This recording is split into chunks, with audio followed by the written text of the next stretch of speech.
अल्हम्दुलिल्लाहि रब्बिल आलमीन वस्सलातु वस्सलामु अला अशरफिल अंबिया'i वल मुरसलीन अम्मा बाद फ़अऊज़ु बिल्लाहि मिनश शैतानिर रजीम बिस्मिल्लाहिर रहमानिर रहीम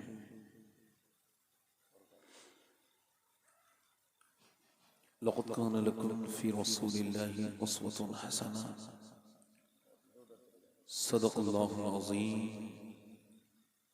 क्या बात रज़ा उस चमनिस्ताने करम की, सुभान अल्लाह।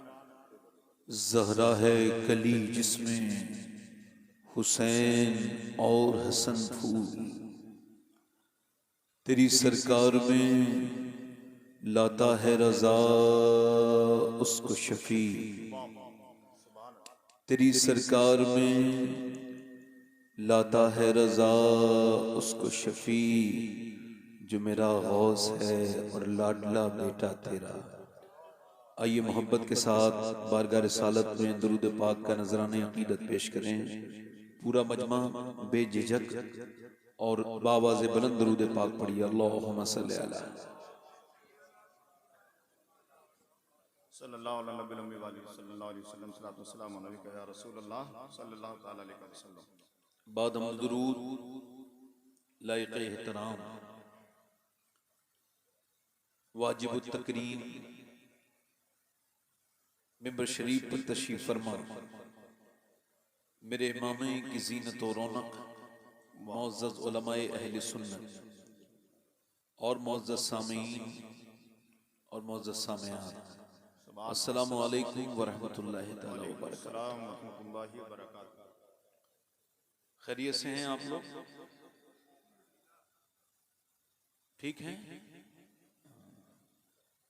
थोड़ा सा आवाज हल्की आई है। अपनी जिंदगी में ये बात आज से और अभी से ऐड कर लें कि जब कोई पूछा करे क्या हाल है, तो अपना हाल सबको ना बताया करें। परेशानियां आती हैं तब जब आप परेशानियों का जिक्र करते हो, अपनी तकलीफों का बयान करते हो। लोगों के हाथ में नमक है, मरहम नहीं है। जी सही बात। आप अपने जख्म न दिखाओ, सबको अपनी परेशानी ना बताओ, तकलीफों का रोना ना रो, सबको ना बताओ। सैयदना शेख मुहियुद्दीन अब्दुल कादिर जीलानी गौसुल आजम फरमाते हैं, सबको हाल बताओगे तो बेहाल हो जाओगे, हाल उसे बताओ जो हाल बदल सकता है, वाह वाह सुभान अल्लाह सुभान अल्लाह। और वो अल्लाह है, सुभान अल्लाह। वो परवरदिगार है, वो सबके राज राज रहने देता है। मौला अली फरमाते हैं, तू जहां भी रोएगा ना, अपनी तूने अपनी तकलीफ जहां भी बयान की, बस जब तक तूने बताया नहीं था सब कुछ केस तेरे हाथ में था। जब तूने कह दिया तो अब तू जिल्लत के दहाने पे आ गया। फरमाते हैं किसी से ना कहो, और अल्लाह की रहमतों की आवाज आती है, मुझसे अपने राज बताओ, मैं राज को राज भी रखता हूं और फिर उनको क्लियर भी कर देता हूं। सुभान अल्लाह। वाह वाह बहुत अच्छे, जिंदाबाद।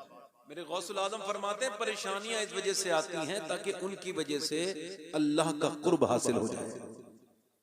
तो इंशाल्लाह कोई पूछे तो क्या हाल है, तो यही कहेंगे, हर हाल में अल्लाह का शुक्र है। थोड़ा सा हल्की सी ये कुर्सियां जो खाली हैं, कुछ बीच में दरमियान में एक दो, इनको कुछ लोग इधर से आके चाय भर दें, और आप कुर्सियां थोड़ी आगे कर लें, हल्की सी, थोड़ी सी कुर्सियां हल्की सी आगे कर लें। भाई आप इसका इको थोड़ा सा कम करें, भाई इसका आवाज साफ करें, बस थोड़ा सा हल्का सा जहमत होगी। हाँ तो कोई बात नहीं। सुभान अल्लाह सुभान अल्लाह। हाँ ठीक है, ठीक है। बस बस बस बस बस बस ठीक है, बस बस बस ठीक है। बैठ जाए, बैठ जाए, बैठ जाए, बैठ जाए। कुर्सियां 10-15 कुर्सियां अंदर खाली हैं। इको कम करें भाई, इको, आवाज साफ करें। माइक बहुत अच्छा है आपका, आवाज साफ करें। इसमें ट्रेबल बढ़ाएं, ट्रेबल, और आवाज बढ़ाएं हल्का सा। ठीक है, आवाज साफ आ रही है? आ रही है, वाह। ठीक है।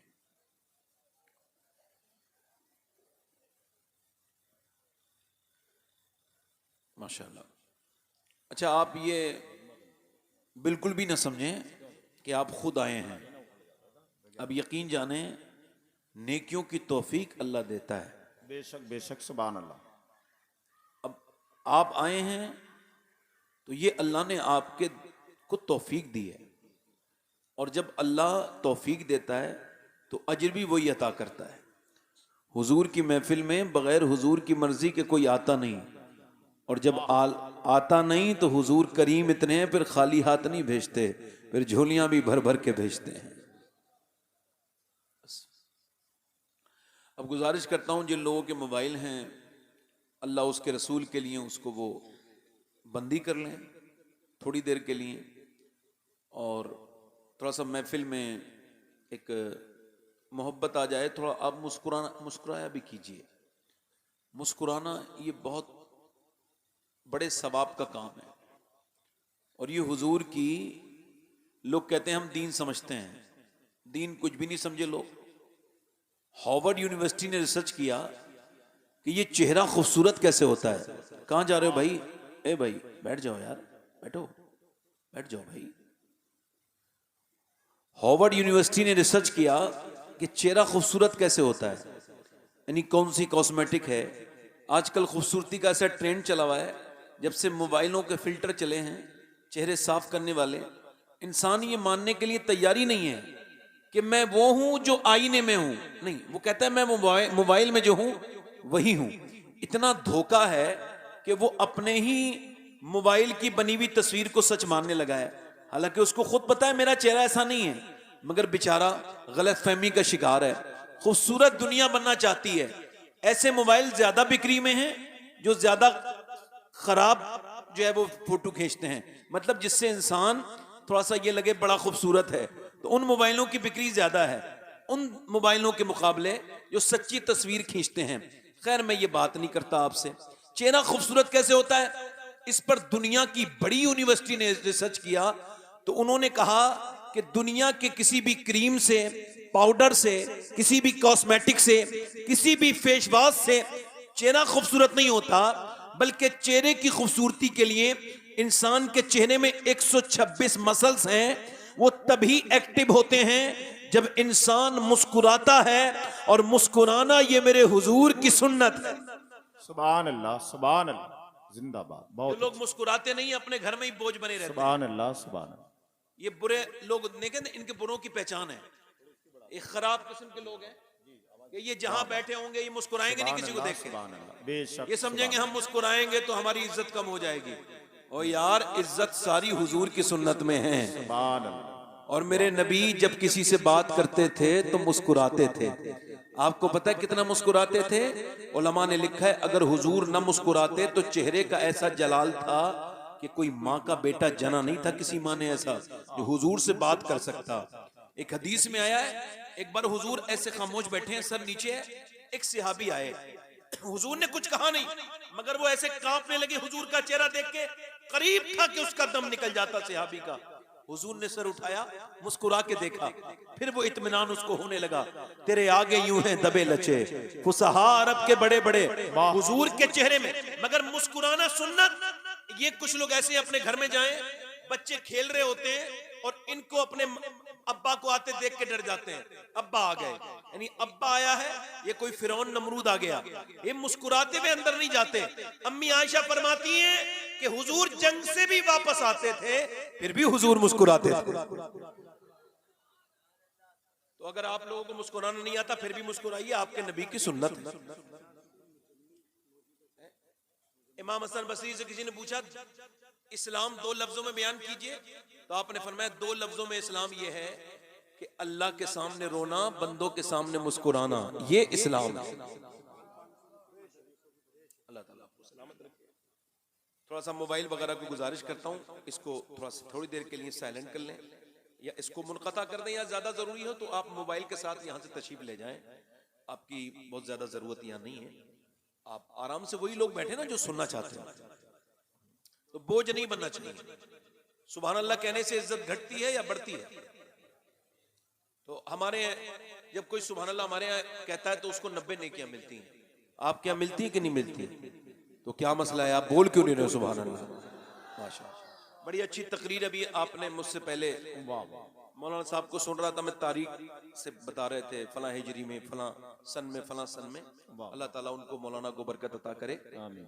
और उसके बाद आपने गुलाम गौस गजाली को भी सुना। और हमारे ये तो तनवीर भाई तो बहुत पुराने इंसान हैं, मैं तो देख रहा हूँ माशाल्लाह एक मुहज्जब नाजिम हैं। अल्लाह ताला इनकी उम्र में बरकत अता फरमाए, हम सबको मदीने की हाजिरी अता फरमाए।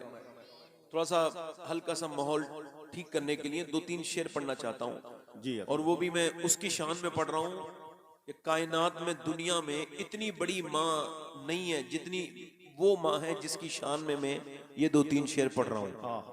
मैं आपको सही बता रहा हूँ, आपको इब्राहिम अलैहिस्सलाम की अम्मी का नाम नहीं पता होगा, इलियास अलैहिस्सलाम की अम्मी का नाम किसी को पता है? नूह अलैहिस्सलाम की अम्मी का नाम, मूसा अलैहिस्सलाम की अम्मी का नाम। मगर जब भी कोई कहता है आमना का लाल, फौरन हुजूर की अम्मी का ख्याल आ जाता है। क्यों? क्योंकि मेरे नबी मस्जिद नबी में दुआ करते थे, अल्लाह जैसे तूने मुझे मशहूर किया है वैसे ही मेरी माँ आमना को भी मशहूर कर। सुभान अल्लाह, सुभान अल्लाह, जिंदाबाद। हुजूर की अम्मी की शान में 2-3 शेर पढ़ता हूँ, दोनों हाथ उठा के कह दें या रसूल अल्लाह, या रसूल अल्लाह। सुभान अल्लाह ताला आपको सलामत रखे। जी अता, सुभान अल्लाह। मलके दो जान है वाह, मेरे नबी की माँ, वाह वाह वाह, बहुत अच्छे, जिंदाबाद। मलके दो जान है मेरे नबी की माँ, मलके दो जहान है, मलके दो जहान है मेरे नबी की माँ, मलके दो जहान है मेरे नबी की माँ, रहमत का साए बान है मेरे नबी की माँ। सुभान अल्लाह, सुभान अल्लाह, सुभान अल्लाह, जिंदाबाद, जिंदाबाद। वाह, मेरे साथ कह लो, मेरे नबी की माँ, रहमत का साए रहमत का और चची है मुर्तजा की, दादी बतूल की। वाह वाह वाह वाह, सुभान अल्लाह, जिंदाबाद। चची है मौला अली की और दादी है सैयदा फातिमा की। अब जरा कह दो सुभान अल्लाह, सुभान अल्लाह। चची है मुर्तजा की, दादी बतूल की, रखती ये खानदान है मेरे नबी की माँ। सुभान अल्लाह, सुभान अल्लाह, जिंदाबाद। नारे तकबीर, नारे रिसालत, मसलके आला हजरत हुजूर सैयद साहब किबला। सुभान अल्लाह, सुभान अल्लाह, वाह वाह। सब लोग अपनी अम्मी को क्या कहते हैं? अम्मी जान। क्या कहते हैं? और अम्मी जान होती भी है। ये लफ्ज जो दूसरी जगह इस्तेमाल करते हैं ना लोग, वो आफते जान के मुतरादिफ है। असल जान माई होती है। वाह वाह, जो बच्चे पे जान निछावर कर दे वो जान है, वो जान खतरे में डाल दे वो जान थोड़ी है। सबकी माँ सबकी कौन होती है? जान। अब ये शेर अल्लाह करे आप समझ जाएं, मैं समझाऊंगा नहीं, शेर समझा दो तो उसका वजन हल्का हो जाता है। शेर समाप्त करें। कहते हैं अपनी माँ को सब बच्चे अम्मी जान, क्या बात। कहते हैं अपनी माँ को सब बच्चे अम्मी जान, सोचो कि किसकी जान है। वाह, क्या बात है। सोचो कि किसकी जान है मेरे नबी। वाह वाह। और आखिरी शेर पढ़ता हूँ। कुछ लोग ये तो कहते हैं हम मुसलमान हैं, मगर कहते हैं हुजूर की अम्मी मुसलमान नहीं। मैं जिन्हें कह रहा हूँ आप समझ रहे हैं ना, हम इतनी अच्छी महफिल में उन लोगों का नाम नहीं लेना चाहते। ठीक है, तो वो कहते हैं हुजूर की अम्मी मुसलमान, मगर एक सुन्नी क्या कहता है, आशिक रसूल क्या कहता है, सुने। जुल्फों से लेके पाँव के नाखून की नोक तक जुल्फों से लेके पाँव के नाखून की नोक तक ईमान ही ईमान है मेरे नबी की माँ। सुभान अल्लाह, सुभान अल्लाह, बहुत अच्छे, सुभान अल्लाह, माशाअल्लाह, जिंदाबाद जिंदाबाद, वाह, बड़ी मेहरबानी आपकी। इको और कम कर दे भाई, इको जी इको कम करें, आवाज को साफ करें। सुभान अल्लाह, सुभान, बहुत अच्छा माइक है। मैं दुआ कर रहा हूँ अल्लाह आपके माइक को खूब बरकत अता फरमाए। अब तो ठीक कर दो भाई माइक का, इसका इको कम करो, इको और कम करो, इसकी बेस भी थोड़ी हल्की कम करके ट्रेबल बढ़ा दो। मैं ये चाहता हूं मेरा एक लफ्ज लोगों के समझ आए। जी जी, वाह वाह वाह, आराम आराम से बात करूंगा इंशाल्लाह। मैं इंशाल्लाह मदरसे के बारे में ही बात करनी है मैंने, मगर पहले मैं अपने और आपके बारे में बात करता हूं। मेरी तकरीर का उन्वान मैंने आज खुद ही डिसाइड किया है काफी दिनों के बाद कि अल्लाह ने इंसान को क्यों पैदा किया है। ये उन सारे नौजवानों से सवाल है न जाने कहां कहां अपनी जिंदगी गुजार रहे हैं। ये उन लोगों से भी सवाल है जो सिर्फ पैसा कमाने में लगे हुए हैं। उन लोगों से भी सवाल है जो सिर्फ अपनी इज्जत बनाने के चक्कर में लगे हुए हैं। उनसे भी सवाल है जो इस दुनिया को मजबूत किए हुए हैं और आखिरत उनके हाथ से निकली जा रही है कि अल्लाह ने इंसान को क्यों पैदा किया। इसका जवाब कौन देगा? इमाम मालिक फरमाते इंसान एक बार पैदा नहीं होता, इंसान दो बार पैदा होता है। एक बार तो मां के पेट से पैदा होता है, एक बार तब पैदा होता है जब वो ये जान ले कि अल्लाह ने उसको क्यों पैदा किया है। इसका गूंज और कम कर सकते हैं, थोड़ा सा गूंज गूंज गूंज, इसकी गूंज कम कर दें। हमने बात साफ करनी है, आसान से करनी है। ये सब मैं आपके लिए कर रहा हूं, वरना मैं भी शुरू होता और खत्म कर देता। नहीं नहीं नहीं, आपको समझाना मेरी जिम्मेदारी है। आप यकीन जाने कि आप में से एक एक इंसान का मुझसे हिसाब होगा। क्या बात, बेशक, जितने आपने मुझे वक्त दिया है ना, एक एक लम्हे का हिसाब होगा। आपसे होगा वो अलग, मुझसे होगा। इस कुर्सी का हिसाब मुझसे होगा। हजरत अबू हुरैरा से किसी ने पूछा कयामत के दिन सबसे पहले हिसाब किससे होगा, तो वो इतना रोए कि बेहोश हो गए। और जब होश में आए तो पूछा आप रोते क्यों हैं? बहुत बड़े मुहद्दिस है ना, कितनी अहादीस उनसे, सारी अहादीस अक्सर उन्हीं से अक्स किए गए मसाइल, उन्हीं की रिवायत करता अहादीस से। बहुत बड़े मुहद्दिस हैं और वो असहाबे सुफ़ा में शामिल हैं। और हजरत अबू हुरैरा तो पूछा पहले सवाल किससे हो कयामत के दिन? बेहोश हो गए, होश में है, हुजूर क्यों रोते हैं? कहने लगे सबसे पहले उलमा से सवाल होगा कयामत, उलमा से, कि तुम भी ऐसे ही थे जैसे वो हैं, मगर तुमको इज्जतें दी गई थी, तुमको मिंबर और मेहराब का मालिक बनाया गया, तो तुमने अपना हक कैसे अदा किया? यह हिसाब मुझसे भी होगा, इस कुर्सी का, आपसे बैठने का। मैं यही तो कह रहा हूं कि क्यों बनाया गया है, इंसान को क्यों पैदा किया गया है, ये एक सवाल है। इसका जवाब कौन देगा? इमाम मालिक फरमाते हैं इंसान दो बार पैदा होता है, एक बार मां के पेट से, एक बार तब पैदा होता है जब वो ये समझ जाए कि अल्लाह ने उसको पैदा क्यों किया है। अच्छा जरा गौर करें, इंसान दो बार कैसे पैदा होता है?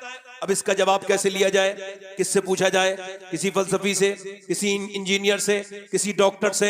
वो जवाब नहीं दे पाएगा, ना कोई दानिश्वर जवाब दे पाएगा, क्योंकि वो तो खुद पैदा किया गया है। इसका जवाब वही देगा जिसने इंसान को पैदा किया है। इंसानों से सवाल यह है कि आपकी बाइक एक काम के तहत है, जब वो बेकार हो जाती है आप उसको बेकार फेंक देते हैं। आपका फ्रिज, वॉशिंग मशीन, दुनिया की सारी चीजें एक मकसद के तहत है, तो क्या अल्लाह ने इंसान को बेमकसद पैदा किया? अब अल्लाह से पूछो अल्लाह तूने इंसान को क्यों बनाया? तो वो जवाब देता है, कुरान में इरशाद फरमाता है मैंने इंसान को परखने के लिए, आजमाने के लिए बनाया। मौत और हयात इस वजह से बनाई कि इंसान परखा जाए, उसकी आजमाइश हो, उसका इम्तिहान हो कि मैं दुनिया में उसे भेज रहा हूं, वापस नहीं मेरी तरफ आना है, मगर ये 50-60 साल की उम्र में वो मुझे याद रखता है कि नहीं रखता? वाह, क्या बात है, वाह वाह। आपका और मेरा जिस्म ये तो बिल्कुल नया है, मेरी और आपकी रूह एक ही उम्र की है। इमाम गजाली के सामने एक आदमी ने अपने बेटे का थप्पड़ मारा तो उन्होंने कहा तूने गजब कर दिया, कह लगा बच्चे के तो थप्पड़ मारा है, कह लगे बच्चे के नहीं, तूने लाखों साल पुरानी रूह पे हाथ उठा दिया। क्या बात है, वाह। ये जिस्म कुछ दिनों के लिए है, ये थोड़े दिनों के बाद हुजूर फरमाते हैं मेरी उम्मत की उम्र 60 और 70 के दरमियान है, बैनल 70 व 60 यानी 60 और 70 के दरमियान मेरी उम्मत की उम्रें हैं। मगर इंसान का जीना ऐसा नहीं लगता कि ये 60 और साल जिएगा, ये 70 साल जिएगा, ये समझ ही नहीं पाया। इसका मतलब क्या? इम्तिहान का मतलब ये फजर का नमाज का वक्त है और एक नौजवान सो रहा है, बिल्कुल गहरी नींद में है और पूरी तरह से गरमाई के अंदर है और एकदम अजान की आवाज आई है तो आंख खुल गई। ईमान ने कहा चलो नमाज पढ़ते हैं, मगर नफ्स जो अंदर बैठा है ना, अल्लाह फरमाता है मैंने इंसान के साथ अपने दुश्मन नफ्स को भी पैदा किया। ये नफ्स जो आपको बुराइयों पे उभारता है और नेकियों से रोकता है, ये न सिर्फ आपका दुश्मन है, ये मेरा भी, ये आपका भी दुश्मन है, अल्लाह का भी दुश्मन है। अब वो नफ्स कह रहा है सो जा सो जा, ईमान कह रहा है नमाज एक मर्तबा कज़ा हो गई तो फिर दूसरी मर्तबा नहीं मिलेगी, मगर ईमान कह रहा है उठ जा, नफ्स कह रहा है सो जा। मगर ईमान ने इस पर फतह हासिल की, ब्लैंकेट फेंक दिया, लिहाफ फेंक दिया और जाकर के मस्जिद में इसने ठंडे पानी से वुजू किया और जाकर के अपनी नाक मस्जिद में रगड़ी। जैसे ही नाक इसने सजदे में लगाई है वैसे ही फरिश्तों ने ऐलान कर दिया आज फला बस्ती में, फला मोहल्ले में, फला आदमी, फला लड़का अपने नफ्स पर गालिब आ गया, उसने अपने नफ्स को हरा दिया और वो फतेह हो गया, उसने कामयाबी हासिल कर ली, वो पहले इम्तिहान में कामयाब हो गया। जैसे ही तू फजर के लिए झुका है, अल्लाह की रहमतों ने तुझे आवाज देना शुरू कर दी। उसके बाद तू नमाज के बाद बाहर आया और नमाज के बाद अपने घर में नाश्ता किया, सुबह में चला कॉलेज को, स्कूल या अपने काम के लिए। तेरे सामने एक लड़की आ गई, बड़ी बेकार से कपड़े पहने हुए है, उसके जिस्म पे टाइट लिबास है, बड़ी बेहुदा किस्म के कपड़े हैं उसके। अब उसको तूने एक मर्तबा देख लिया, मगर हजरत सैयदना मुजद्दिद अल-फिसानी शेख सरहिंदी फरमाते हैं कि जिना की शुरुआत आंखों से होती है, आंखें देखती हैं, दिल पसंद करता है और शर्मगा इस फेले बद को कर जाती है। यानी अब एक बार नजर पड़ गई, एक नजर माफ है। उलमा कहते हैं एक नजर में कोई फितना नहीं उठता, दूसरी नजर में फितना उठता है। अब नफ्स उभार रहा है, दूसरी बार देख ले देख ले देख ले। ईमान कह रहा है ना ना ये जिना है, देखना नहीं। तेरे नबी ने फरमाया सिर्फ जिना फिजिकल जिना नहीं होता, सिर्फ मिलके जिना नहीं होता, आंखों से देखना ये आंखों का जिना है। कानों से गैर महरम लड़की से बातें करना ये कानों की बदकारी है। जबान से बात करना ये जबान की बदकारी है। याद रखो, कोई आम आदमी हो या खास आदमी हो या कोई जाहिल हो या पढ़ा लिखा हो, शरीयत सबके लिए है। जो शरीयत का पाबंद रहेगा दुनिया उसकी पाबंद रहेगी, और जो शरीयत की पाबंदी नहीं करेगा दुनिया में जलीलो ख्वार होगा। वाह वाह वाह, सुभान अल्लाह सुभान अल्लाह, बेशक, वाह वाह। थोड़ा सा इसका ट्रेबल बढ़ा दें, आप जरा जोर से बोलें सुभान अल्लाह। सुभान अल्लाह, वाह वाह। मतलब ये कि इसका नफ्स कह रहा है देख ले, ये कह रहा है नहीं देखूंगा। नौजवान ने क्या समझ रखा है, मेरे दोस्त मेरे भाई तूने क्या समझ रखा कि ये तेरी आंखें तेरी अपनी आंखें? नहीं नहीं नहीं नहीं, ये तेरी खुद की आंखें नहीं है, इसका मालिक अल्लाह है। अच्छा ये कयामत के दिन क्या बोलेंगी? ये तेरे हिमायत में नहीं नहीं, ये तेरी आंखें कयामत के दिन तेरे खिलाफ बोलेंगी। यही तेरी आंखें कयामत के दिन अल्लाह की बारगाह में अर्ज करेंगी, ऐ मेरे मालिक तूने तो दिया था माँ बाप का चेहरा देखने के लिए, तूने तो दिया था रोज़ा रसूल देखने के लिए, काबा शरीफ देखने के लिए, मगर इसने तो गंदी तस्वीरें दिखवाई, इसने तो गंदी चीजें दिखवाई। अच्छा मैं पूछना चाहता हूं, अगर कोई अजाब ना भी हो और कयामत के दिन आंखें हमारी शिकायत करें तो कितनी शर्मिंदगी होगी। अच्छा जो जिस हाल में मरेगा उसी हाल में उठाया जाएगा। अब कोई गंदी तस्वीरें देख देख के रात को मर गया, सुबह को उसका जनाजा उठा, जोहर के बाद वो दफन हो गया, अब कब्र में गया और हुजूर का दीदार हुआ, तो जब इसने अपनी नजरें उठाना चाही, फरिश्तों ने कह दिया ओए तू अपनी नजर मत उठा, तेरी निगाहें गंदी हैं, हुजूर को देखने के लायक नहीं है, क्योंकि तू गंदी चीजें देख करके आ रहा है, तू गंदी चीजें देख करके आ रहा है। मेरे भाई एक सहाबी रसूल की बात बताता हूं, उनका नाम है उत्बा बिन गजवान। बसरा में मजार है, मैंने हाजिरी की है उनके मजार पर। उन्होंने तलवार चलाते चलाते अपनी तलवार की नोक आंख में मार के गुल्ला निकाल के फेंक दिया। अल्लाह। अबू मूसा शरी रिवायत करते हैं, इमाम गजाली ने इसको कोट किया। मैं करीब गया, मैंने कहा ये तुमने क्या किया? लोग कहते हैं कि तुम पागल हो गए, ये तुमने अपनी आंख निकाल के क्यों फेंक दी?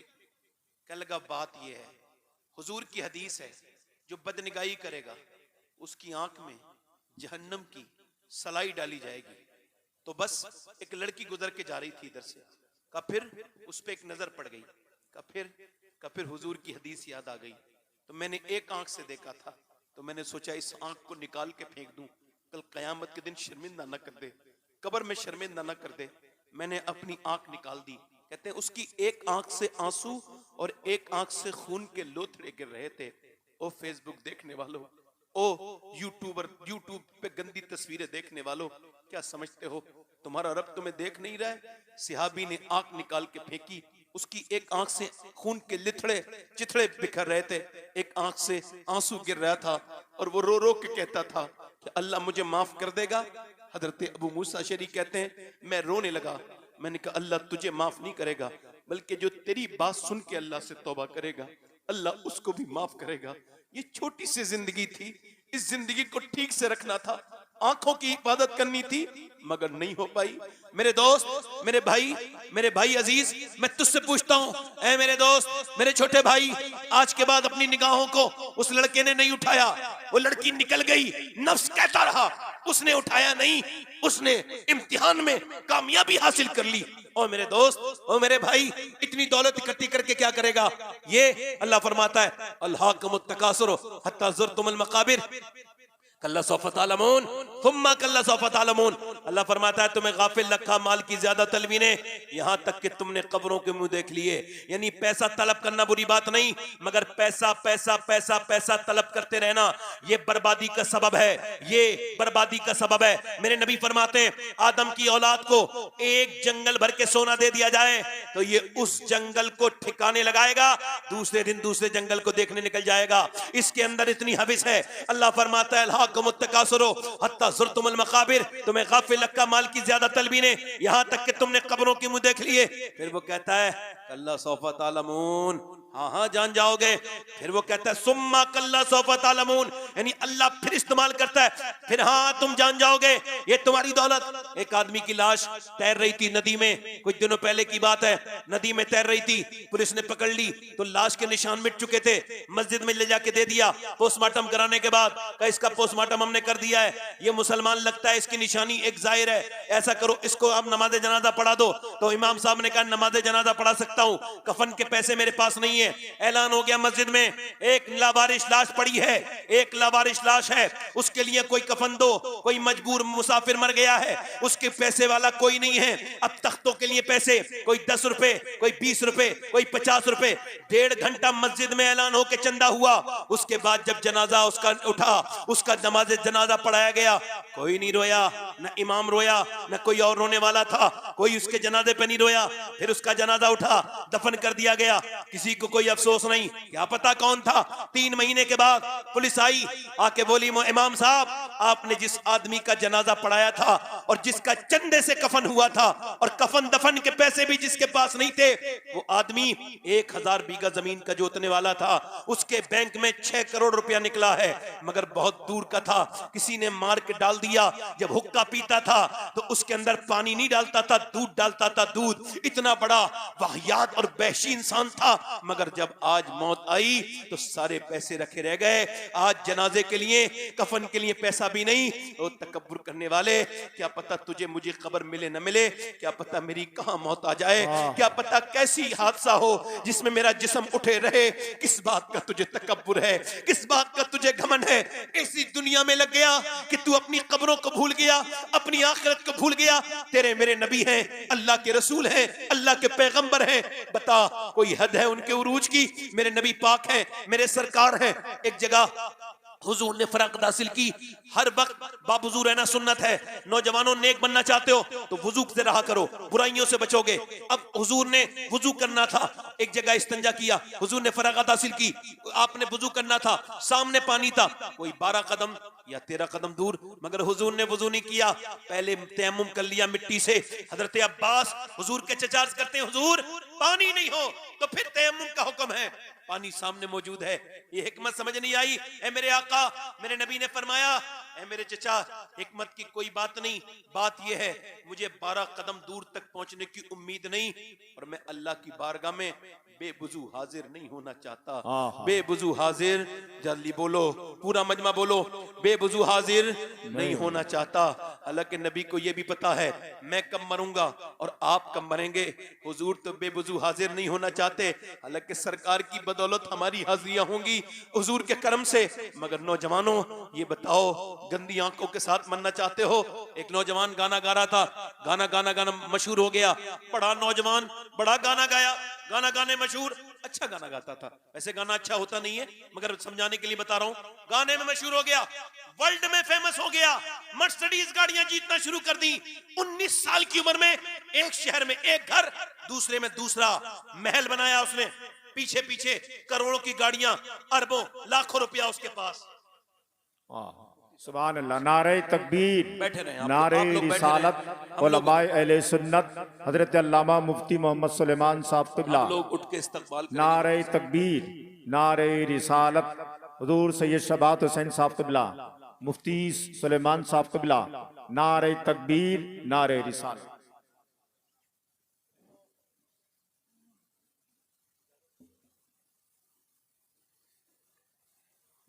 हजरात बैठ जाइए, जल्दी से जाने की कोशिश ना करे कोई साहब,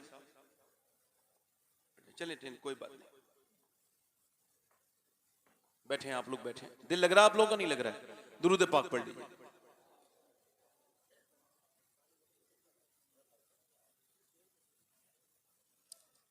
आप लोग जा रहे हैं भाई, जा रहे हैं आप लोग?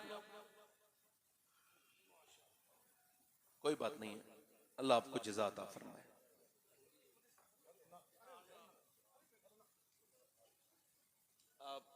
देख रहे हैं कि हम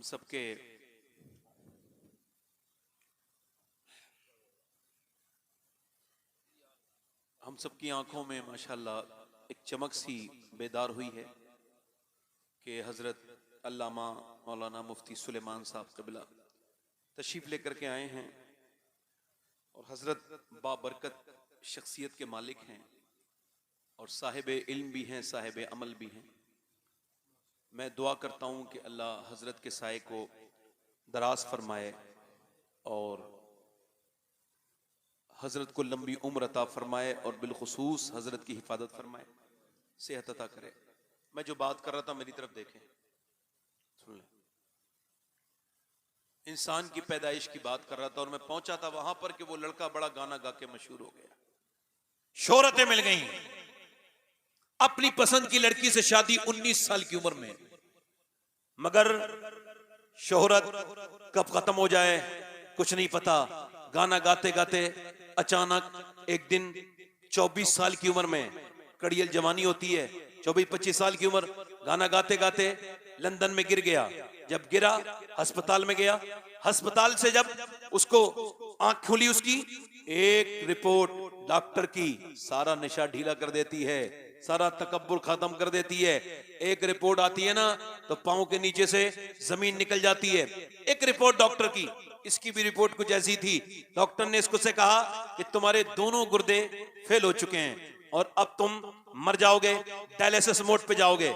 डायलिसिस मोड मतलब कि अब आपको खून आपका निकाला जाएगा 1 हफ्ते में, और उसके बाद अंदर डाला जाएगा।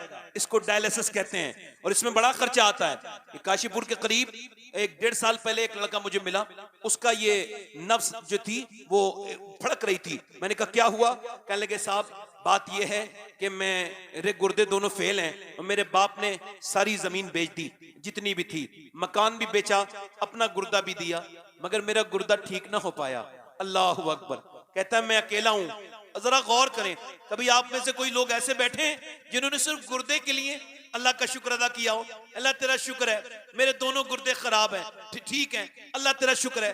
2 रकअत नमाज पढ़ी हो, अल्लाह तेरा फजल है मेरे दोनों गुर्दे ठीक हैं, या मेरा दिल ठीक है, या फिर मेरा दिमाग ठीक है। अस्पतालों में जाके देखो, दिल्ली के अस्पतालों में देखो, एम्स में देखो, मुरादाबाद के अस्पतालों में देख लो जाके, ज्यादा दूर न जाओ कि कैसे कैसे लोगों को जिंदगियों के लाले पड़े हुए हैं। ये नौजवान, ये नस्ल के नौजवान, इनसे पूछो, ये जो तेज मोटरसाइकिलें चलाते हैं, ये जो अपनी जानें जोखिम में डालते हैं, इन्हें एक बार लेके जाओ, वहां लेके जाओ जहां लड़के पड़े हुए हैं।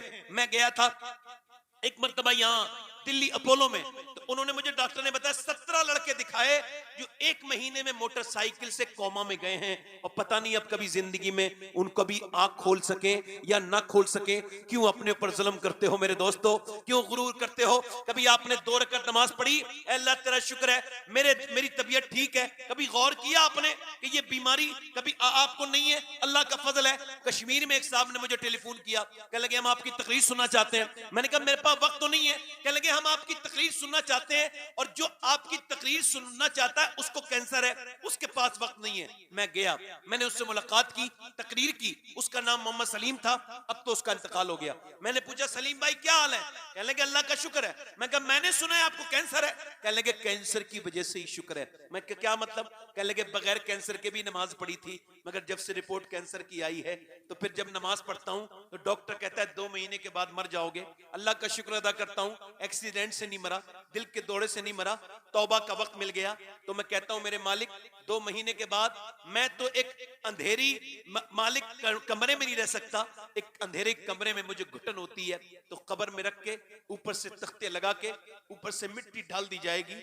मेरे मालिक मैं कैसे वहां पे मुझ पे करम करना, उस कब्र के अंधेरे को मैं कैसे फेस करूंगा? कहता है फिर उसके बाद जब मैं सजदे में सर रखता हूं तो आंखें डबडबा जाती हैं। कहते पहले भी नमाज पढ़ी थी, मगर वो नमाज क्या नमाज थी कि मेरा दिल ही नहीं लगता था, मगर जब से कैंसर का सुना है आंखें डबडबा जाती हैं।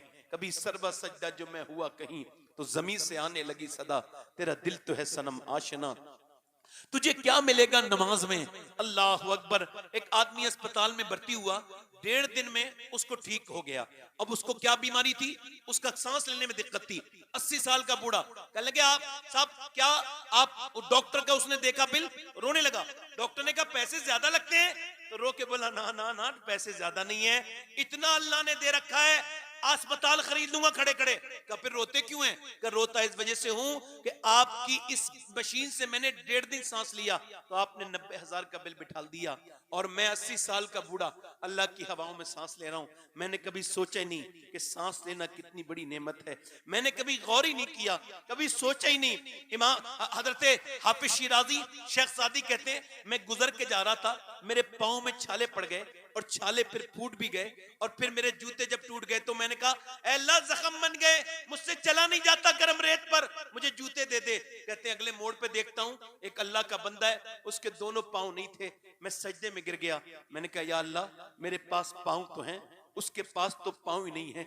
जिसने गुर्दे का इलाज किया उसे 10 लाख दे दिए, जिसने दिल का इलाज दिया उसे 10 लाख दे दिए, मगर जिस रब ने गुर्दे और दिल दिया उसे कभी 2 सजदे भी नहीं किए, उसके सामने कभी सर भी नहीं झुकाया। उन डॉक्टरों को कितना पैसा दे दिया जिन्होंने चेकअप किए, कभी झुक के एक बार आंसू बहा के भी नहीं कहा अल्लाह तेरा शुक्र है तूने मुझे सेहत दी है।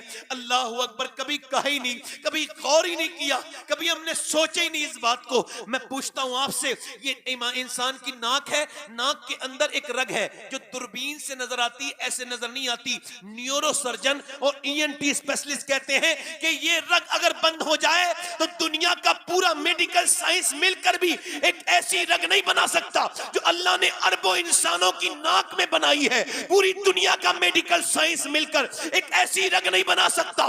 तभी तो मैं कहता हूं कि साइंस से हमारा क्या झगड़ा है। साइंस किताबें तहकीक है और कुरान किताबें तखलीक है। साइंस कहता है कि हमने, साइंस ये कहता है कि सूरज इतनी दूर है और चांद 1.25 लाख मील दूर है, जमीन इतनी फैली हुई है, मगर साइंस ये नहीं कहता कि जमीन उसने बनाई है या सूरज उसने बनाया है।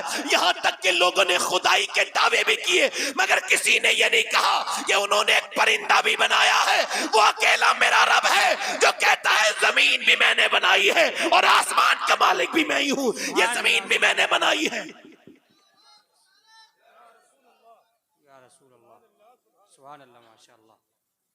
कौन कहता? हमने जो है ना वही हम बात करते हैं।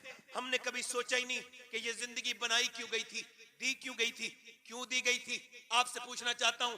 वो लड़का मरने के करीब हो गया, उसकी बीबी ने पूछा रोता क्यों है? कहने लगे कल तक मैं लाइट में था, लोग सेल्फियां लेते थे, कैसे इज्जत देते थे, मगर आज बीमार हुआ हूं, सारा घर बिक गया, सारा मकान बिक गया, मेरे बच्चे अब यतीम हो जाएंगे। एक बच्चा उसका अपाहिज था। एक साहब ने कहा था कि अगर कोई साहब अभी तक मरे नहीं है, अपने बच्चों पर बैठे हैं, तो उनको भी शुक्र अदा करना चाहिए।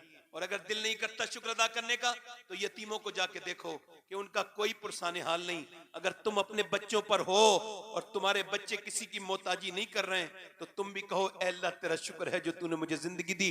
मरने के करीब वो रो लगा। उसकी भी बोली क्या मतलब? कहने लगा मैंने गाने गाए तो जिन्होंने गाने सुने उन्होंने मुझे छोड़ दिया, बुरा वक्त आया तो मैं सोच रहा हूं जितने गाने गाए हैं, अगर इतनी मुस्तफा की नाते पड़ी होती तो मदीने वाले ने नहीं छोड़ा। जी जी बिल्कुल बेशक। इस 7-7 घंटे मोबाइल देखने वालों, पूछना चाहता हूं ये इस वजह से जिंदगी दी गई थी? 10 करोड़ रुपए लेके जाना कब्रिस्तान में और जाकर के 10 करोड़ लेके जाकर के कहना किसी मुर्दे से ओ 10 अरब रुपए ले ले, उठ जा। कोई मर जाए ना, उसके सामने करोड़ रुपया रख देना।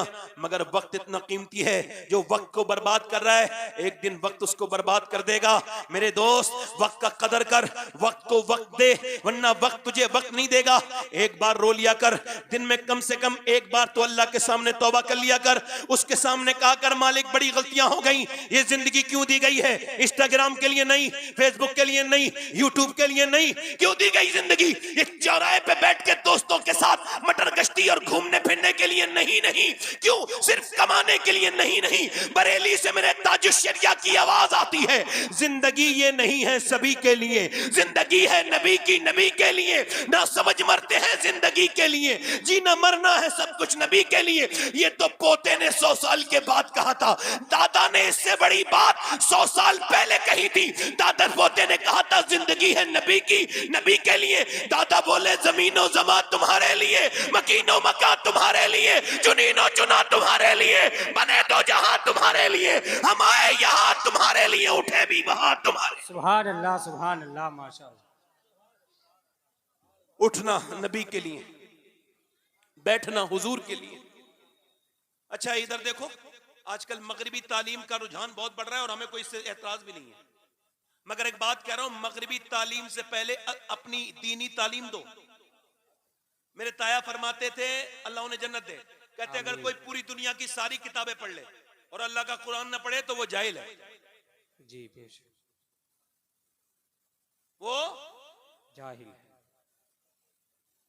कुरान क्या है? यही तभी तो कह रहा हूं मैं आपसे कि बच्चों को आपने अपना क्या बनाया? आपने किसी को देखा नहीं होगा, किसी इंजीनियर डॉक्टर ने तो माँ बाप को घर से निकाला, मगर मौलाना सामने नहीं निकाला। जी निकाला भाई। और इसका मतलब ये भी हरगिज़ मत ले जाइएगा कि मैं किसी इंजीनियर के डॉक्टर की मुखालफत कर रहा हूं। इमाम गजाली फरमाते हैं इंसान का बच्चे को जितनी भी जरूरत होती है तालीम की, वो पैदा होने के बाद ही हासिल करता है, मगर जानवर के बच्चे को इसकी जरूरत, कुत्ते का बच्चा, बिल्ली का बच्चा, भैंस का बच्चा पहचान लेता है अपनी अम्मी को पैदा होते ही, मगर इंसान का बच्चा नहीं पहचानता। इंसान का बच्चा नहीं पहचानता। क्यों? ये भी अल्लाह की रहमत है कि वो कोरा कागज है। अब गाली देते हुए सुनेगा, गाली देगा, घटिया बातें करते हुए अब्बा को सुनेगा, घटिया बातें करेगा। इमाम गजाली कहते हैं तजर्बा करना, अपने बच्चे को गोद में लेना। जब बच्चा बोलना शुरू हो ना हल्का हल्का, तो गोद में लेना, और गोद में लेने के बाद अपने बच्चे से कहना अल्लाह अल्लाह अल्लाह अल्लाह। वो रिस्पॉन्स क्या करेगा? जवाब में नहीं कहेगा अल्लाह, वो कहेगा अब्बा अब्बा अब्बा। अब आप कह रहे हैं अल्लाह अल्लाह अल्लाह अल्लाह अल्लाह, वो कह रहे अब्बा अब्बा। इमाम गजाली कहते हैं वो कहता नहीं है, उससे अल्लाह कहलवाता है, देख तूने इसे मेरा नाम सिखाया था, मैंने इसे तेरा नाम।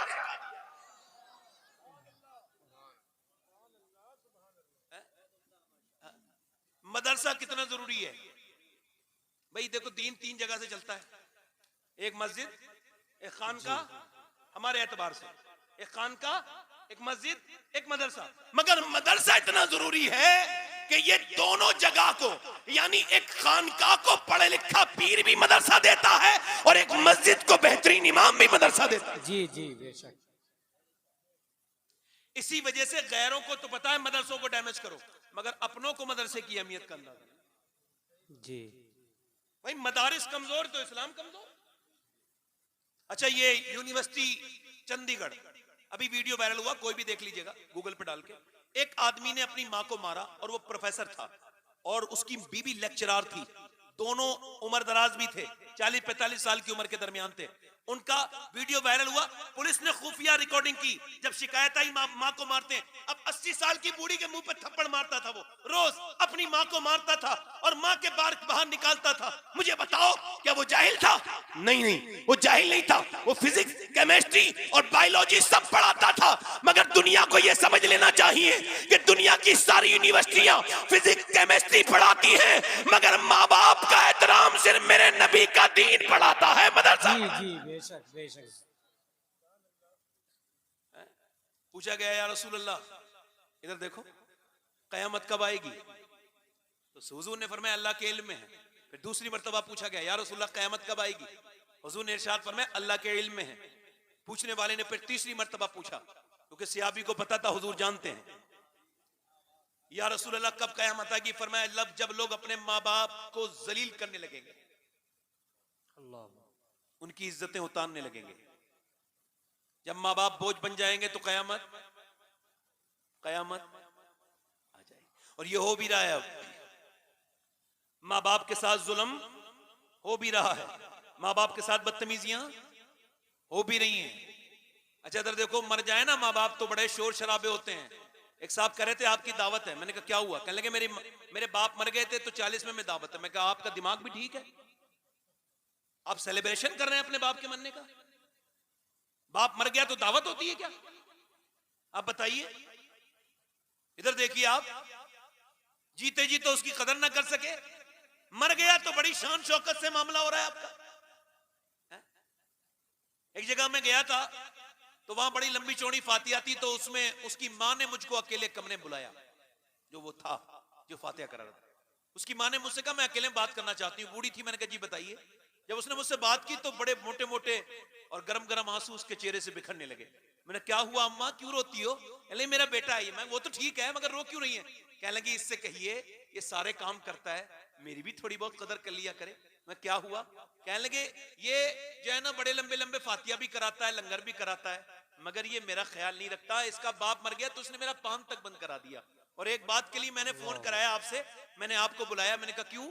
कहने लगी इस वजह से, इससे कहना कि जब ये रात को अपने बच्चों के लिए सामान लेके आता है, ये जो भी चीजें लाता है, तो इससे कहना कि ये छुपा के लेके आता है, तो मुझे थोड़ा बहुत भी अगर दे देगा तो मैं खाऊंगी होंगी तो नहीं, मैं तो बूढ़ी हूं, मगर ये भी छुपा के लेके जाता है तो मेरा दिल बड़ा टूटता है।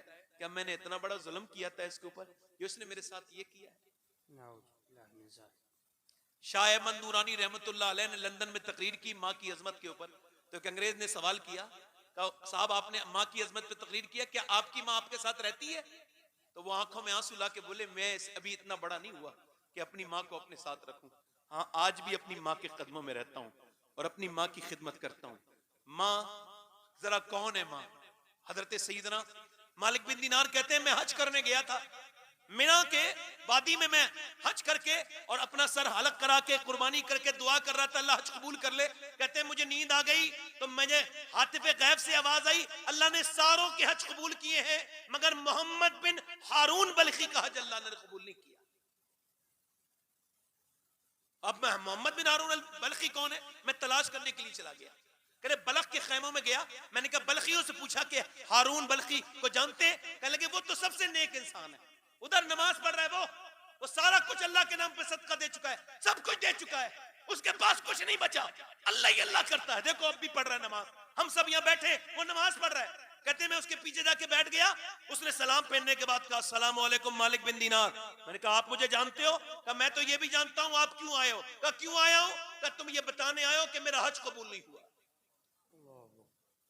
कहा क्यों? कहा मैं 24 साल से ये सुन रहा हूँ, मैं हज करने के लिए आता हूँ, एहराम बांध के काबे पहुंचता हूँ, अच्छा काबे पहुंच के फिर मैं काबे को देख के अपने गुनाहों से तौबा करता हूँ।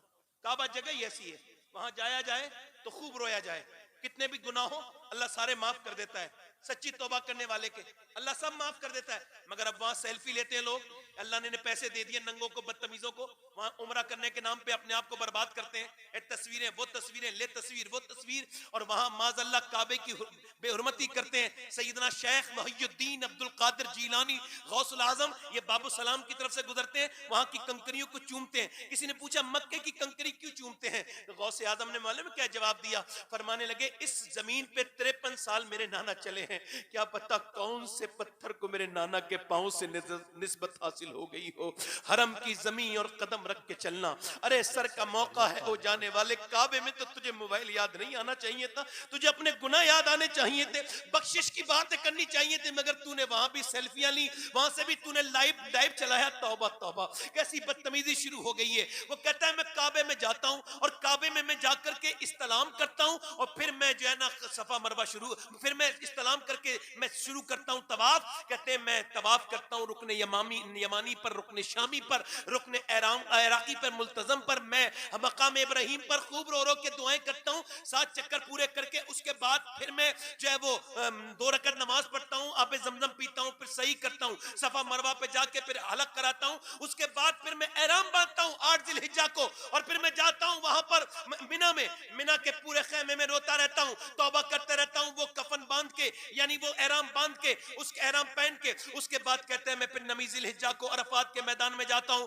और वहां दुआ करता हूं। अरफात के मैदान में हाजी हो जाता है आदमी, अगर वहां जाएगा तो हाजी हो जाएगा। अरफात के मैदान में जाना शर्त है हज की। अब वो अरफात के मैदान में सुन्नत है दुआ मांगना, और वो भी कैसे? एहराम की हालत में, सर पे कुछ नहीं। अब धूप में दुआ मांगना सुन्नत है। अल्लाहू अकबर। हज़रत अबू हुरैरा कहते हैं हुजूर ने इतनी देर दुआ मांगी थी आखिरी हज के मौके पर कि हुजूर ने अपने दोनों हाथ अपने सीने से लगा लिए और फिर आप रोते रहे। तकरीबन 6 घंटे लगातार धूप में हमारे नबी ने हमारे लिए याद किया, हमको याद किया। वो कहता है मैं वहां पे दुआ करता हूं और खूब रोता हूं और अपने गुनाहों की तौबा करता हूं, और फिर उसके बाद में वहां से असर पढ़ के फिर मैं आता हूं मुजदलिफा में मैं कंकरी बीनता हूं और वहां से फिर मैं मिना चला जाता हूं और मिना के बाद मैं रमी करने जाता हूं यानी कंकरी मारने, कहते जमरात पर। उसके बाद फिर मैं काबे जाता हूं, काबे का तवाफ करता हूं, सही करता हूं, फिर मिना आता हूं और मिना आने के बाद फिर अपने जानवर कुर्बान करता हूं, फिर हलक करवाता हूं यानी सर मुड़ाता हूं, और उसके बाद मैं बैठा होता हूं, नमाज पढ़ रहा होता हूं,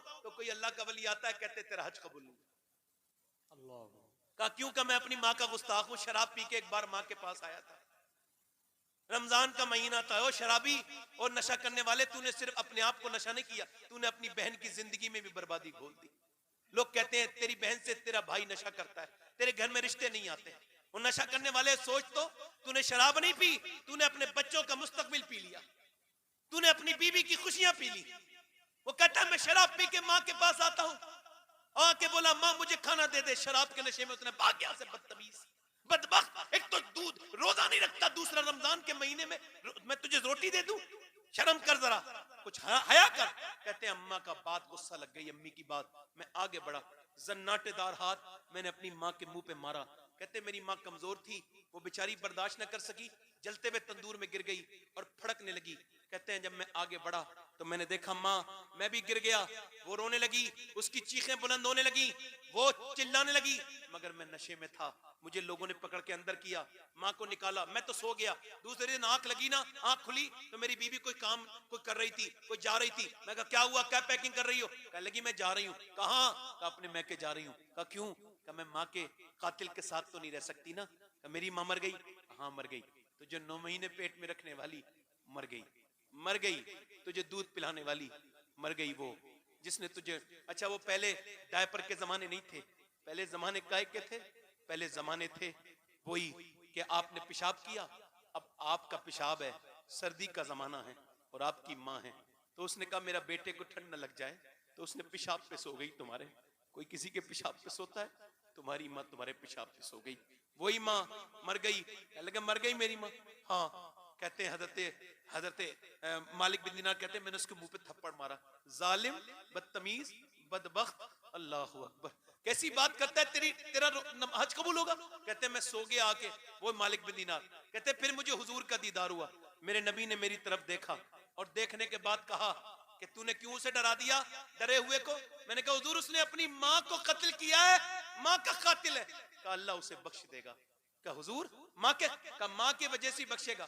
कयामत के दिन उसकी मां मुकदमा पेश करेगी, ए मेरे मालिक, इसने मुझे जलाया था, मैंने क्या किया था इसके साथ, मैंने क्या बुरा किया था, इसने मुझे जला के अल्लाह फरमाएगा इसे जहन्नम में डालो, तो उसे फरिश्ते घसीट के ले जा रहे होंगे, कहेगा माँ माँ माँ, माँ नहीं सुनेगी, ओ माँ नहीं सुनेगी, ओ माँ नहीं सुनेगी, फिर आवाज देगा माँ, तो जब कोई बार नहीं सुनेगी ना, तो फिर अल्लाह रहम डालेगा दिल में, मुअस्सिर हकीकी अल्लाह है, पहले हकीकी अल्लाह है, डालेगा, आवाज देगा मेरी माँ, माँ कहेगी क्या बात है, क्यों आवाज दे रहा है, क्या एक दिन मेरा हाथ जल गया था, तूने मेरे हाथ को पानी ठंडे में डाला था और तू रोने लगी थी, मेरे हाथ को तू फूंकती थी, आज तो मुझे जहन्नम में डाला जा रहा है, मुझे माफ नहीं करेगी, तो कहते हैं हुजूर ने फरमाया कि जब वो कहेगा ना माफ नहीं करेगी, तो माँ अपने बेटे की तरफ देखेगी और फिर कहेगी मालिक मेरे बेटे को माफ कर दे, मेरे लाल को माफ कर दे, अल्लाह फरमाएगा इसने तुझे जलाया था, अर्ज करेगी हाँ जलाया था, मगर है तो मेरा लाल,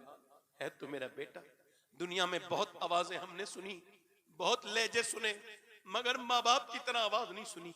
माँ जिस कमरे में माँ रहती हो, एक दिन हुजूर आए, अम्मी आयशा रो रही थी, क्या हुआ आयशा रोती क्यों?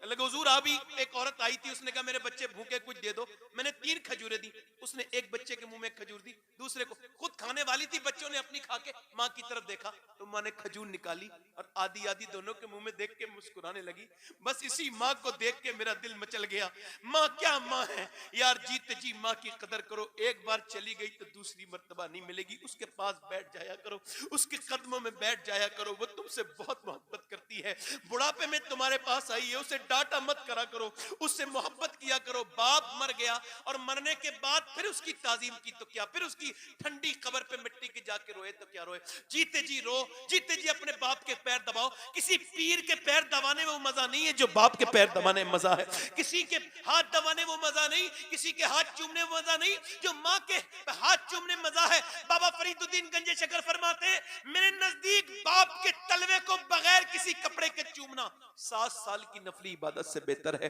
बाप की खिदमत करो, माँ की खिदमत करो, माँ बाप से भी गुजारिश करते हैं पहले इनको अपने नबी का दीन सिखाओ, ये ताकि तुमको समझे। ओ मेरे दोस्त, मेरे भाई, माँ बाप की कदर करो, माँ बाप चाहते हैं तो बंदा वली बन जाता है, माँ दुआ करे तो कोई शेख अब्दुल कादिर जीलानी बनता है, तो कोई मोइनुद्दीन अजमेरी बनता है। माँ बाप की दुआएं बड़ी, सुभान अल्लाह, इनसे मोहब्बत करो। और आखिरी बातें अपनी बहनों से कर रहा हूं और आपसे भी कर रहा हूं। देखो कुरान शरीफ से मोहब्बत करो। किससे करो? कुरान। ये कुरान शिफा है। क्या है बोलो? ये जिन घरों में पढ़ा जाता है, मेरी तरफ देखो, ये मदरसा गौसिया गरीब नवाज। आजकल मसला क्या ना, मियाँ लोगों की तावीज़ों की अहमियत है, मगर अल्लाह के कुरान की अहमियत, इसी वजह से हमारी अहमियत नहीं है। अच्छा, कई मियाँ मुझसे नाराज हो गए, कई ने मेरा बाइकाट करना शुरू कर दिया। एक मियाँ के सामने मैं तकरीर कर रहा था, तो मैं तो खराब मियाँ को कह रहा था, मैंने कहा मैं तो खराब लोगों को कह रहा था, आप क्यों बुरा मान गए? मैंने दरे जन्नत से रिजवान को पुकारा था, लो आ गई रिजवाना, ला हौला वला कुव्वत। हमने तो नहीं कहा था, हम आपको कह रहे हैं। वो कह ले चोरी की दाढ़ी में तिनका होता है ना। वो मियाँ के पास औरत गई और जाके बोली कोई ऐसा ताबीज दे दो मेरा आदमी मेरी मुट्ठी में आ जाए। तो उसने कहा ठीक है दे देता हूँ। उसको भी खबर है ये होना तो कुछ नहीं है, क्योंकि मेरी वाली तो खुद मेरी मुट्ठी में नहीं है, मगर वो फिर भी दे रहा है ताबीज उसने दिया, उसने ताबीज दे दिया, ये लेके आ गई। इसको बताओ, मेरी बहन को, मेरी बेटी को बताओ, कोई समझाओ कोई, कि सारे मसाइल का हल अल्लाह के नबी की सीरत में है। जी जी, बेशक बेशक। हुजूर फरमाते हैं बेहतरीन औरत वो है कि जब उसका शौहर घर पे आए तो उसे देख के दिल खुश हो जाए। जी जी, बेहतरीन औरत है वो। कौन है बोलो? ये बच्चे मदरसे के आ रहे हैं, आप इन्हें देख के जरा सुभान अल्लाह वगैरह कह दीजिए। सुभान अल्लाह, माशाअल्लाह। अब आप दुरूद शरीफ पढ़ लीजिए, कोई इधर उधर ना हिले। सल्लल्लाहु अलैहि मुहम्मद व आलिहि व बारिक वसल्लम। सुभान अल्लाह, माशाअल्लाह। नारे तकबीर, नारे तकबीर, नारे रिसालत, नारे रिसालत, उलमाए अहले सुन्नत, जश्न दस्तारबंदी, जश्न दस्तारबंदी। कुरान जो है ना, तकबीर, माशाल्लाह, कुरान जो है ना, कुरान शिफा है। क्या है बोलो? इससे फायदा हासिल करना चाहिए। कुरान वनुनज़्ज़िलु मिनल कुरानि मा हुवा शिफ़ाउन व रहमतुल लिल मुमिनीन। ये मोमिनीन के लिए शिफा।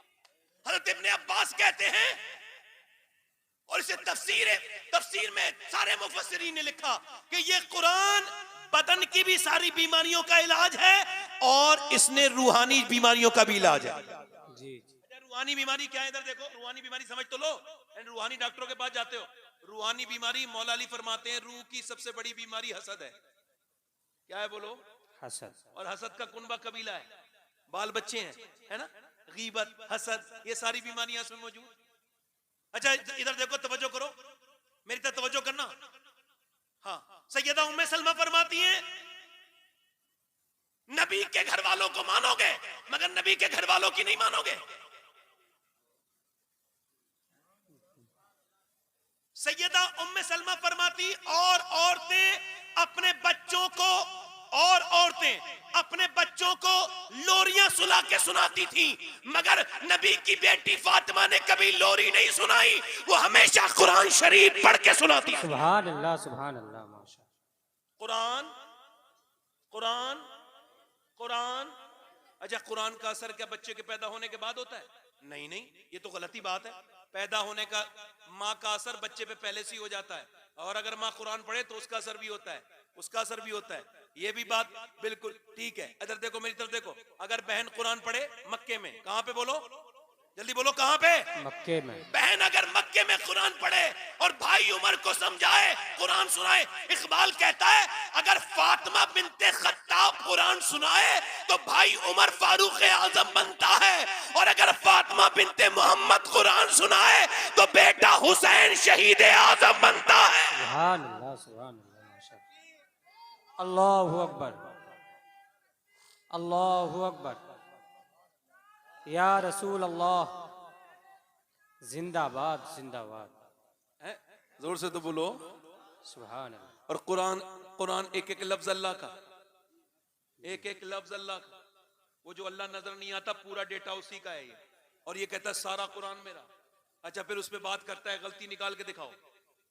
जी जी, ज़ालिकल किताबु ला रैब फीह, ला रही है। ये वो किताब है जिसमें कोई गलती, वही है। चूंकि इसकी वजह यह है, उलमा ने लिखा कि अगर बंदा 100 बार भी गलती करे तो बंदा रहता है, मगर खुदा गलती करे तो खुदा नहीं रहता। चैलेंज है पूरी दुनिया को, कुरान में गलती निकाल के दिखाओ। जिन्होंने निकाल ली चाहिए उनकी खुद की गलतियां निकल गई, कुरान में कोई गलती नहीं निकली। सुभान अल्लाह, माशाअल्लाह। जोर से तो बोलो। सुभान अल्लाह। अच्छा, कुरान पढ़ने से बरकत, जी, सुभान अल्लाह, कुरान पढ़ने से बरकत। कुरान मैंने क्या कहा, अगर फातिमा बिनते हजरत उमर हाथ में तलवार लेकर के चलें, ध्यान देना, जरा ध्यान देना, हजरत उमर हाथ में तलवार लेकर के चलें और तलवार लेकर के क्या जा रहे हैं, कह रहे हैं मैं नबी को माज़अल्लाह, उन्होंने कहा मैं कत्ल कर दूंगा, मगर किसी ने कहा नबी के घर बाद में जाना, पहले अपने घर जाओ। क्या हुआ? कह लगे तुम्हारे घर में इस्लाम घुस गया। इसका मतलब क्या है? जो इस्लाम खत्म करना चाहता है इस्लाम उसी घर में घुस जाता है ना? आप मेरी बातों की कदर करें, बातें ठीक ही कर रहा हूं मैं, जरा जोर से बोले सुभान अल्लाह। अब मैं इतने दिनों से तकरीर कर रहा हूं, अब कोई मुझे दाद नहीं देता है तो उसके सुनने पे मुझे वो होता है शक कि इसका सुनने का जो है ना वो मामला ठीक नहीं है, इसका ज़ौक ठीक नहीं है। मुझे अपनी तकरीर पे अब शक ज्यादा नहीं होता, थोड़ा बहुत होता है। जोर से बोले सुभान अल्लाह। हज़रत उमर फारूक आज़म चले, किसी ने कहा तेरी बहन ईमान ले आई, गुस्से में चले और गुस्से में जाकर के अपने दरवाजे पे बहन के पहुंचे, और जब दरवाजा खोला उनके बहनोई ने, और बहनोई ने क्या कुरान, तुम क्या ईमान ले आए हो? कहा ले आए ईमान। एक घूसा मारा, जमीन पे गिर गया बहनोई, दूसरा, तीसरा, चौथा, पांचवा, इतने घूसे मारे, मुंह पूरा फट गया, खून निकलने लगा। बहन आगे बढ़ के बोली क्या मुझे बेवा करेगा? क्या मेरा भाई नहीं है तू? तो फिर बहन के जन्नाटेदार हाथ मारा है, बहन गिर गई जमीन पे, बहन जमीन पे गिरी है, फिर दूसरा हाथ, तीसरा हाथ, चौथा हाथ, बहन के मुंह को फाड़ दिया, खून निकलने लगा मुंह से। बहन को जब गिरते देखा, जब वो नहीं उठी कमजोरी से, तो उमर समझे ये डर गई, बोले पता इस्लाम छोड़ेगी। तो बहन शेरनी की तरह पलटी और बोली उमर तू जिस खत्ताब का बेटा है मैं उस खत्ताब की बेटी हूं, तूने जिस माँ का दूध पिया है मैंने भी उसी माँ का दूध पिया है। मैं जान तो दे सकती हूँ मगर अपना ईमान नहीं दे सकती। सुभान अल्लाह, सुभान अल्लाह। उमर बोले ये तुझे जुर्रत कहां से आई है? का कुरान पढ़ने से आई है, कुरान पढ़ने से आई है, कुरान पढ़ने से आई है। तो उमर ने कहा मैं भी, मुझे भी दिखा कुरान। का पहले तू पाक हो जा। उमर की बहन पानी लेके आई। उलमा ने लिखा है जब पानी उसके डालने लगे ना, हजरत उमर के पानी डालने लगी तो रोने लगी, कहने लगी मालिक तू बेहतरीन कदरदान है, तुझको पता है मैं कितनी पिटी हूं, मगर हाथ धोना मेरा काम है, दिल को धोना तेरा काम है। हाथ को धोना तेरा काम, दिल को धोना तेरा काम है। मैं हाथ धो सकती हूँ, कमजोर हूं, करम कर दे। अल्लाह का ऐसा करम हुआ कि हजरत उमर फारूक आजम फिर तलवार लेके हुजूर की बारगाह में गए तो मेरे नबी ने फरमाया कभी कलमा पढ़ोगे? बोलो आने दो उमर को। तो उमर बोले कलमा तो तभी, दिल तो इस्लाम का तभी हो गया था जब अल्लाह का कलाम सुना था। या रसूल अल्लाह आप भी कलमा पढ़ा के मुसलमान कर। लोग कहते हैं इतनी लड़कियां चली गई, इतनी लड़कियां चली गई। ये गैर मुस्लिम बड़े दावे करते फिरते हैं इतनी लड़कियां चली गई।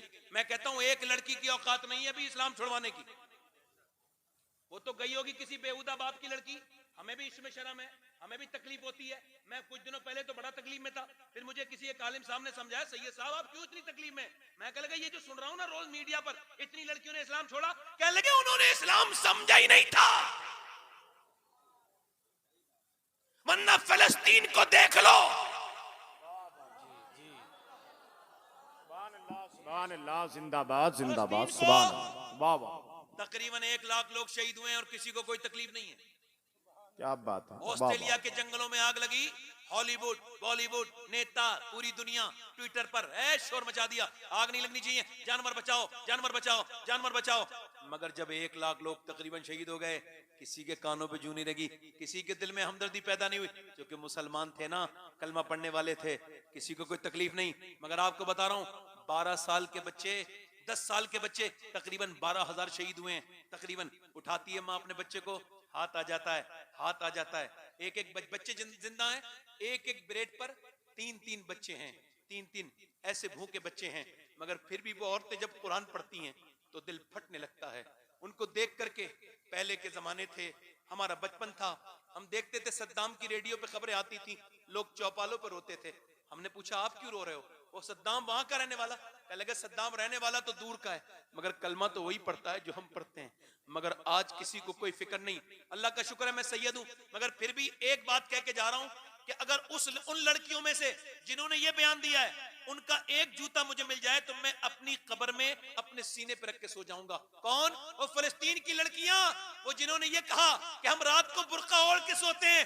ये वो सुन ले मेरी बेटियां, वो मेरी बहनें सुन ले, जिन्हें अंग्रेजी लिबास का चस्का लग चुका है, जिनका जिस्म पे टाइट लिबास है, जो अंग्रेजों की गुलाम हो चुकी हैं, जो पर्दे को करना अपनी जो है वो बेइज्जती महसूस करती हैं, जिन्हें घुटन होती है पर्दे में, उन सारी लड़कियों से कह रहा हूं उनको ये बताओ कि वो लड़कियां कहती हैं कि हम रात को सोते हैं बुर्का ओढ़ के। का क्यों? कि जब बम गिरता है तो लाशों नहीं निकलती बल्कि मलबे निकलते हैं, मलबे, और मलबे के अंदर से लाशें निकलती हैं। हम इस वजह से बुर्का ओढ़ के सोते हैं कि जब हमारी लाश निकले तो बेपर्दा नहीं होनी चाहिए, पर्दे में होनी चाहिए लाशें हमारी। अच्छा, उनकी जब लाशें निकाली गई तो पर्दे में भी थी, बुर्के में भी थी।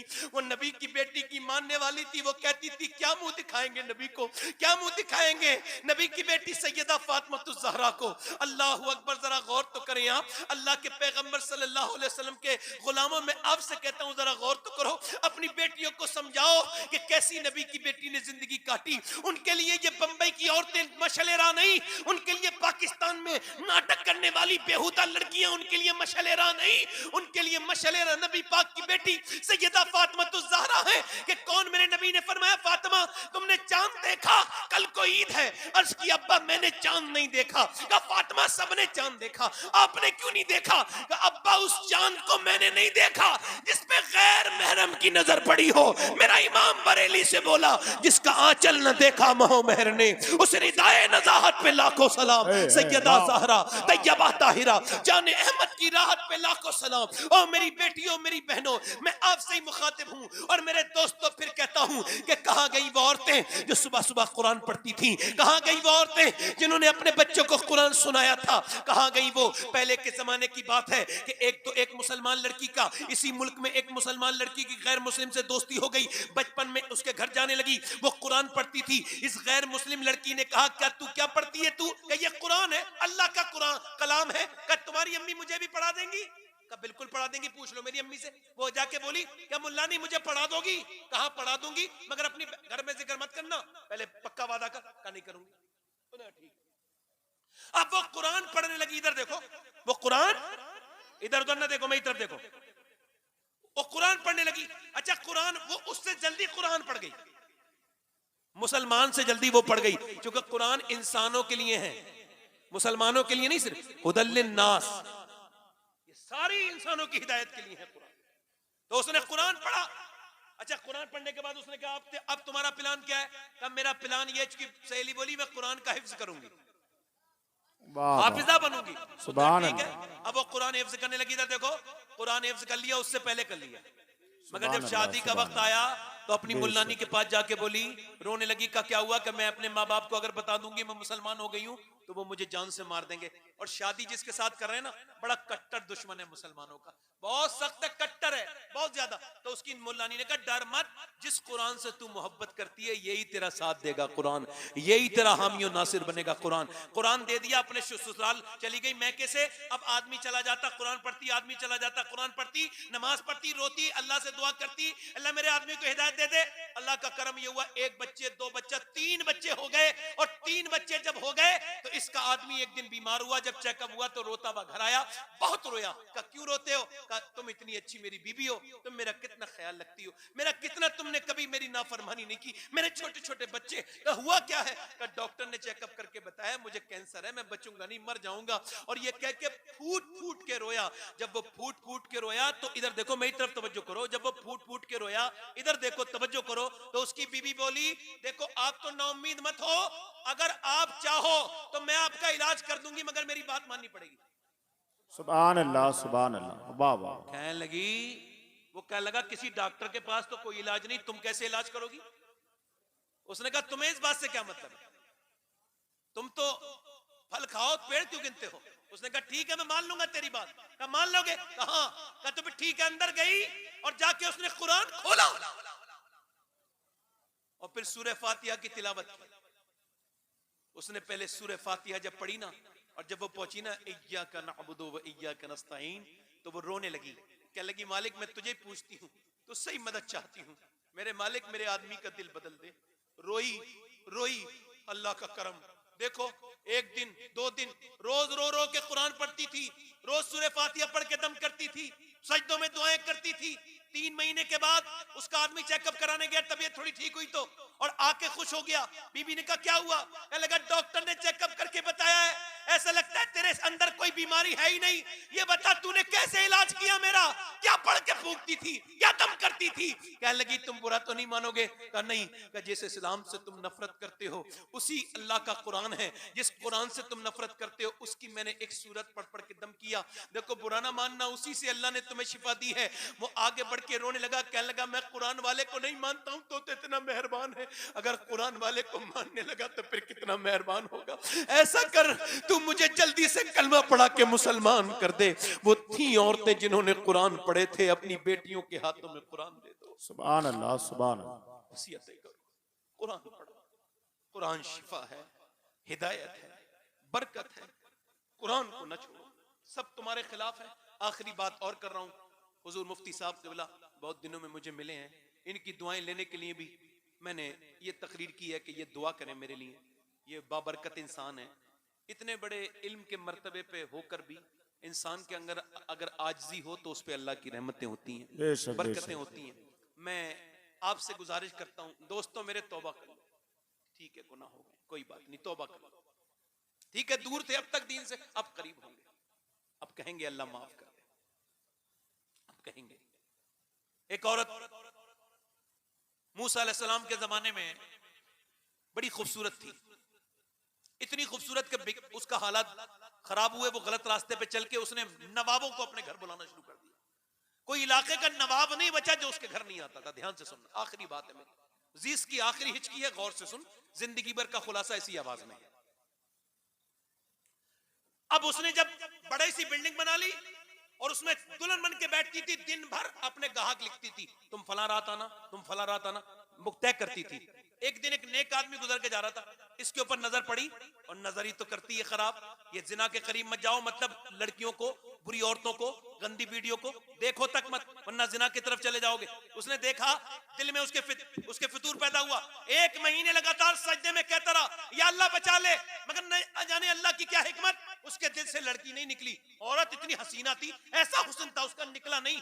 ये अपना जमीन बेच के उसके पास गया, लगा मैं सब कुछ बेच के लाया हूं, पैसे तुम्हारी फीस मैंने जमा कर दी। बोलो कौन से दिन आऊं? फला दिन आ जाना। फला रात वो दुल्हन बन के अपने ग्राहक को सर्विस देती थी, दुल्हन बनती थी, मेकअप करती थी। अब ये मेकअप करने वाली औरत के कमरे में गया, वो खूबसूरत लड़की, ये जवान आदमी, वो उसके पास गया, उसके अंदर से खुशबू आ रही है, इतने इतर लगा रखे हैं। इसने उसके हाथ पे हाथ रखना चाहा, बात करते करते हाथ कांपने लगा। इसको कहते हैं ईमान। जब हाथ कांपा, पीछे हट गया। इसने कहा क्या हुआ, क्या हुआ, क्यों कांप रहा है? कहने लगा कोई नहीं, तबीयत बिगड़ रही है। कहा सही बता, तबीयत तो ठीक हो जाती है बड़े बड़े खराब किया, मैं तेरी तबीयत पूछ रही हूं, अगर सही नहीं बताएगा तो तुझे जाने नहीं दूंगी, सही बता क्या बात है? कहा सही पूछना चाहती है? कहा सही बात यह है, जब मैं सजदा करता हूं तब भी अल्लाह मुझे देखता है, और जब मैं तेरे साथ जिना करने आया हूं तब भी मेरा अल्लाह देख रहा है, और अल्लाह जब देख रहा है तो मैं ये बुरा काम बिल्कुल भी नहीं करूंगा, बिल्कुल भी नहीं। ये कह के वो रोता हुआ चला गया।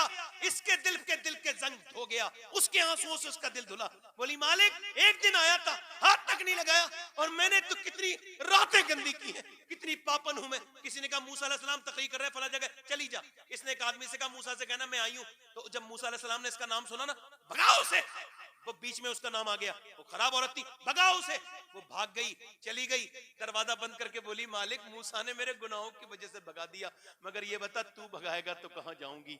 ये बता तू, तेरी जमीन है तेरा, जमीन तेरी, आसमान तेरा, जमी भी खुदा की, जमा भी खुदा का, मकीनो मकाम ला मकाम भी खुदा का, गुनाहगार बंदे कहां जा सकेंगे? खुदा की खुदाई से बाहर निकल के अल्लाह अकबर, रोने लगी, सजदे में सर रख के बोली मालिक मुझे माफ कर दे। लोग कहते तू मुझे माफ नहीं करेगा, मगर कर दे। अगर मेरे जैसी पापन और गुनहगार कोई नहीं है तो तेरे जैसा गफ्फार भी कोई नहीं है, तेरे जैसा माफ करने वाला भी कोई नहीं है। ए बेपनाह ताकतों वाले, मुझे माफ कर दे, मैं तौबा करती हूँ सच्ची। दरवाजे पे दस्तक होने लगी, कहा खोलूंगी नहीं दरवाजा, कोई ग्राहक आया होगा, रात हो गई, रोते रोते दरवाजा नहीं खोलूंगी। फिर दरवाजा जोर से धक धक हुआ, ये बोली कि टूट ना जाए, दरवाजा खोला, सामने अल्लाह के नबी हजरत मूसा अलैहि सलाम खड़े थे। ये बोली आप क्यों आए हो? आपने तो मुझे भगा दिया था। कहने लगे इस वजह से आया हूं कि अभी क्या तू रो रही थी? कहा अल्लाह ने जिब्राइल को भेजा है और कहा है मेरी बंदी से कहना, ए मूसा मेरी बंदी से कहना कि उसके आंसू अल्लाह ने कबूल कर लिए हैं और उसको माफ कर दिया। सुभान अल्लाह, कहने लगी सुभान अल्लाह। मेरे 2-3 आंसू, इसमें मैं पूरी जिंदगी की पापन एक बार रोई हूं, सारा माफ कर दिया। कहा वो सारा माफ कर दिया। अल्लाह फरमाता है एक आंसू बहा ले, इतना जितना तेरे आंख से निकले गाल तक आ जाए, मैं सारे तेरे गुनाह माफ कर दूंगा। ऐ मेरे दोस्त, ऐ मेरे भाई, मौत करीब है। सब कितने जनाजे निकलेंगे, कितने मर गए, और भी मर जाएंगे, कोई नहीं बचेगा। ना आलिम को छोड़ेगी मौत, ना जाहिल को छोड़ेगी, ना गाफिल को छोड़ेगी, ना आबिद को छोड़ेगी, ना किसी फलसफी को छोड़ेगी, ना किसी साइंसदान को छोड़ेगी, ना किसी अमीर को छोड़ेगी, ना गरीब को छोड़ेगी। मौत किसी को नहीं छोड़ेगी, सबको आएगी। इससे पहले मौत आए, इससे पहले अपने रब की बारगाह में तौबा कर लो। ऐ नौजवानों, आओ इन उलमा के सामने हाथ उठा के बताओ, तौबा करोगे? इंशाअल्लाह दोनों हाथ उठा के बताओ, हुजूर अलैहिस्सलाम के नाम पर अपनी जान दे दोगे? दोनों हाथ उठा के बताओ, नीचे हाथ। जान मैंने लेनी नहीं है, मगर हुजूर कौन है? कभी समझा हुजूर के बारे में?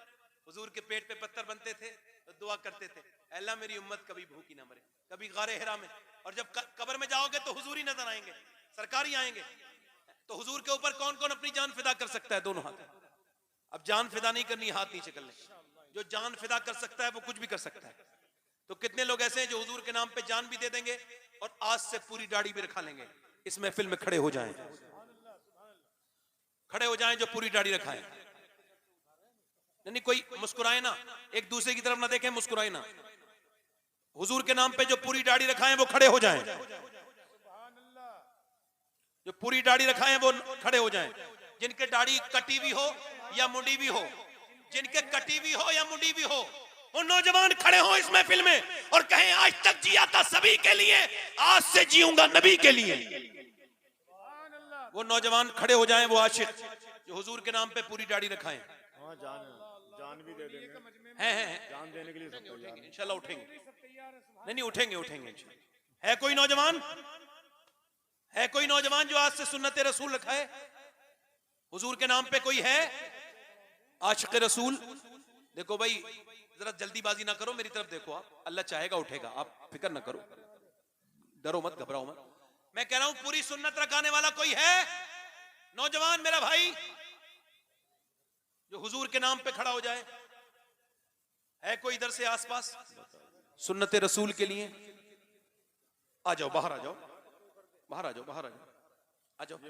देखिए ये तौफीक की बात होती है।